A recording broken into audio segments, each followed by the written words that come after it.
Ja tu vēlies vairot savu turīgumu un ļaut savai naudai pelnīt, bankas var piedāvāt dažādus risinājumus. Daži no tiem ir konservatīvāki, citi riskantāki, bet potenciāli ienesīgāki. Ierastākais un visdrošākais noguldījuma veids viennozīmīgi ir termiņnoguldījums.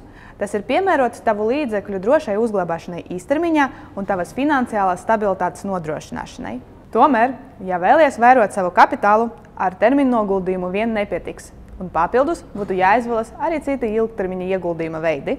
Tādējādi tava iespējama peļņa vairāk kārt palielinātos un tev pavērtos plašas finanšu tirgus iespējas. Turklāt nav iemesla baidīties, jo ne visi ilgtermiņa ieguldījuma veidi ir augsta riska produkti. Daži no tiem piedāvā ieguldītas pamatsummas garantiju, kā piemēram indeksam piesaistītas obligācijas, citi lielāku elastību un neierobežotu peļņu, kā piemēram ieguldījumu fondi. Izvēloties kādu no šiem produktiem, varēsiet tiešsaitē sekot līdzi to rezultātiem. Interesanti ir arī produkti, kuri piedāvā iedzīvotāju ienākuma nodokļa atvieglojumus. Pensiju 3. līmenis un uzkrājuša dzīves apdrošināšana ir produkti, kuri apvieno sevi gan salīdzinoši augstu potenciālu peļņu, gan valsts atbalstu.